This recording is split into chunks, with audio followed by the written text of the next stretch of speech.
Di zaman sekarang begal masih ada, tapi ada yang lebih sadis dari begal, koruptor, berdasi lagi begalnya. Iya kan Pak?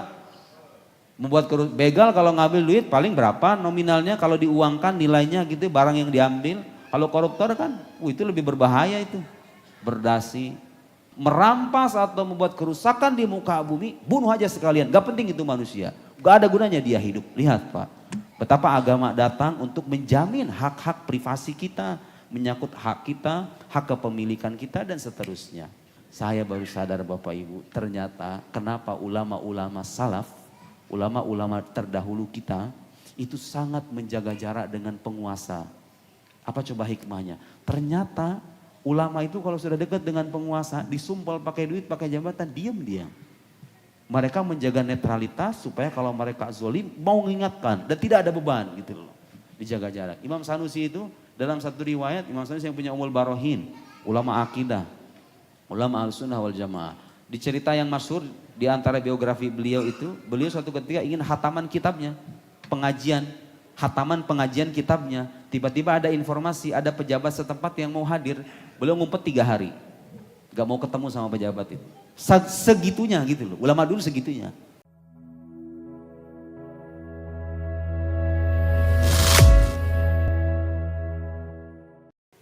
Di zaman sekarang begal masih ada, tapi ada yang lebih sadis dari begal, koruptor, berdasi lagi begalnya. Iya kan Pak? Begal kalau ngambil duit paling berapa nominalnya, kalau diuangkan nilainya gitu barang yang diambil. Kalau koruptor kan, itu lebih berbahaya itu. Berdasi, hidup di istana, ruangan ber-AC, buat kebijakan yang seolah-olah demi kepentingan rakyatnya, tahu-tahu dia membuat kerusakan di negaranya. Hah? Balasannya apa itu bagi orang buat kerusakan di muka bumi? Ayyuqattalu, dibunuh. Jadi hukuman mati bagi koruptor itu sesuai dengan Quran apa enggak Pak itu? Kalau korupsinya sampai triliunan sesuai banget itu. Yang apa ya? Sesuai banget. Sesuai banget. Kalau potong tangan mah nanti dia keenakan kan gitu. Sesuai banget. Ayyuqattalu, kalau membunuh dibunuh. Itu ulama menjelaskannya begitu. Au yusallabu, kalau membunuh sekaligus ngambil harta, itu disalib. Disalib. Au tuqatta aidihim wa arjuluhum min khilaf, atau dicincang tuh tangan kakinya, dipotong tangan kaki. Kalau dia ngambil duit, akhdul mal, kalau dia ngambil tapi nggak membunuh. Koruptor kayak gitu kan? Ngambil duit meskipun nggak membunuh gitu loh. Itu balasannya itu Pak. Potong tangan, potong kaki, disilang. Au yunfau minal ard, atau diasingkan dari muka bumi. Sono, taruh Nusa Kambangan. Nusa Kambangan masih Indonesia. Pergi keluar sana. Seolah-olah begini Pak sebetulnya. Itu orang yang membuat kerusakan di muka bumi. Kayak gak ada nilainya di mata Tuhan itu. Gak penting mereka itu hidup. Hidup mereka itu udah gak penting lagi. Jadi sampah soalnya. Dibunuh aja sekalian. Kira-kira begitu. Betapa agama sangat menghormati hak-hak manusiawi kita. Menghormati hak kepemilikan kita. Orang yang menodai hak kepemilikan itu, merampas atau membuat kerusakan di muka bumi, bunuh aja sekalian. Gak penting itu manusia. Gak ada gunanya dia hidup. Lihat Pak, betapa agama datang untuk menjamin hak-hak privasi kita, menyangkut hak kita, hak kepemilikan kita dan seterusnya.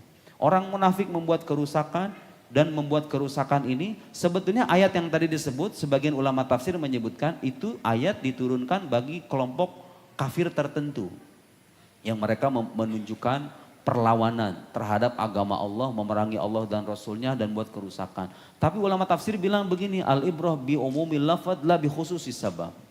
Yang menjadi patokan ayat itu bukan soal kehususan sebabnya, tapi yang dijadikan patokan itu keumuman lafaznya. Siapa aja termasuk muslim.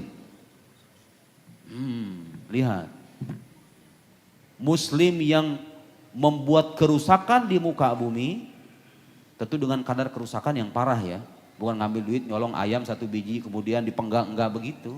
Buat kerusakan dengan skala yang bisa skala yang destruktif gitu loh, yang menghancurkan tatanan masyarakat. Itu berhak dia.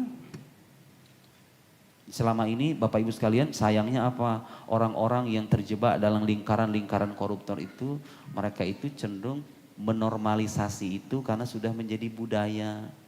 Nah tapi kan kalau diem aja kita nggak boleh Pak. Bani Israel di Quran disebutkan lu'inal ladzina kafaru min bani Israel ala lisani Dawud wa Isa bin Maryam dzalika bima asaw wa kanu ya'tadun kanu la yatanahawna an munkarin fa'alu. Bani Israel dilaknat melalui lisan nabinya karena mereka bermaksiat dan mereka melampaui batas. Disebutkan setelahnya mereka itu tidak mencegah kemungkaran yang mereka lakukan. Jadi kalau ada kemungkaran diam gitu loh. Dan sengaja ustadznya itu dijadiin komisaris, kiainya dijadiin komisaris di PT ini, di perusahaan ini supaya pada diam ngomongnya. Untung saya bukan komisaris jadi bebas ngomong kayak begini. Coba kalau saya komisaris, saya nggak ngomong kayak gini Pak. Beda kalau saya jadi komisaris, ngomongnya penuh pertimbangan itu. Nyari-nyari dalil yang sesuai, yang sekiranya bisa mendukung itu kan Pak ya.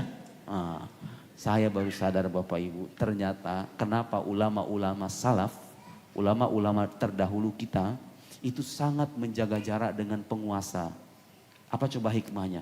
Ternyata ulama itu kalau sudah dekat dengan penguasa, disumpal pakai duit, pakai jabatan, diam dia.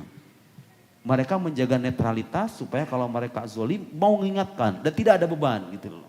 Dijaga jarak. Imam Sanusi itu dalam satu riwayat, Imam Sanusi yang punya Ummul Barohin, ulama akidah, ulama al-sunnah wal jamaah.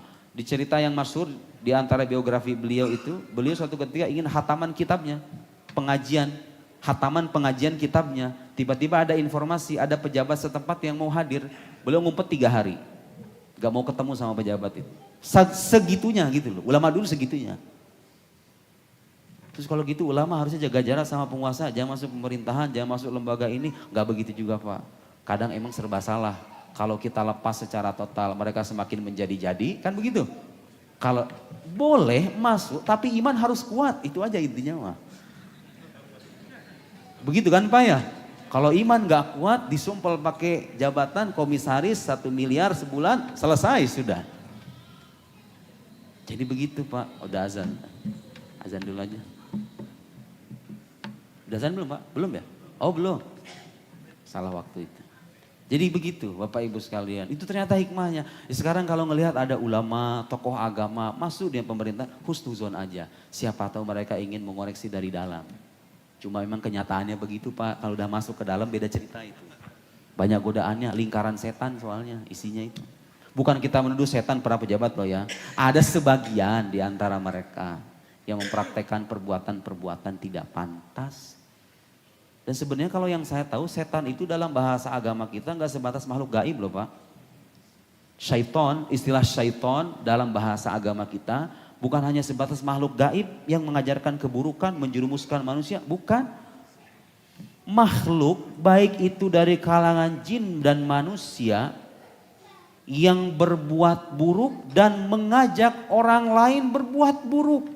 Sehingga dia jauh dari rahmat Tuhan. Kan syaitan dari kata syatona artinya ba'uda, jauh. Makhluk yang jauh atau dijauhkan dari rahmat Allah. Karena mereka melakukan keburukan dan mengajak orang supaya melakukan keburukan sehingga timbullah kerusakan. Itu setan namanya. Jadi kalau begitu koruptor setan atau bukan? Kenapa Bapak ragu? Koruptor itu setan. Berdasarkan minimal yang saya pahami, mungkin ada yang tidak. Yang saya pahami begitu. Qul a'udzu birabbin nas, malikin nas, ilahin nas, min syarril waswasil khannas, alladzi yuwaswisu fi sudurin nas, minal jinnati wan nas. Dari kalangan jin dan manusia. Jadi dikira setan yang goib-goib doang. Enggak, setan yang paling berbahaya adalah setan yang berdasi-berdasi. Dan di Senayan tuh banyak setan. Saya gak ngomong gedung loh Pak ya. Saya gak ngomong gedung, saya gak bilang gedung Senayan. Di daerah Senayan. Di daerah Senayan banyak setan. Kita doakan mudah-mudahan setan itu pada tobat.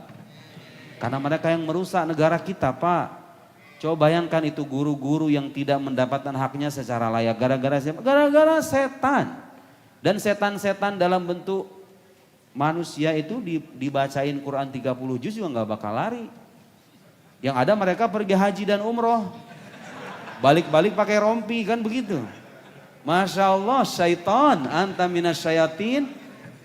Labbaik Allahumma labbaik. Sampai nangis-nangis di videoin. Pulang-pulang pakai rompi. Ada yang menggelapkan dana 25 miliar, Bapak masih ingat yang menggelapkan dana nasabah 25 miliar dipakai umroh. Coba apa bukan setan itu? Itu bukan manusia Pak. Itu kebetulan dia masuk di golongan manusia. Hakikatnya itu setan lagi nyasar sebetulnya. Itu setan. Itu kita harus mewanti-wanti orang-orang semacam itu. Jangan mudah tertipu dengan narasi-narasi yang dikembangkan oleh mereka.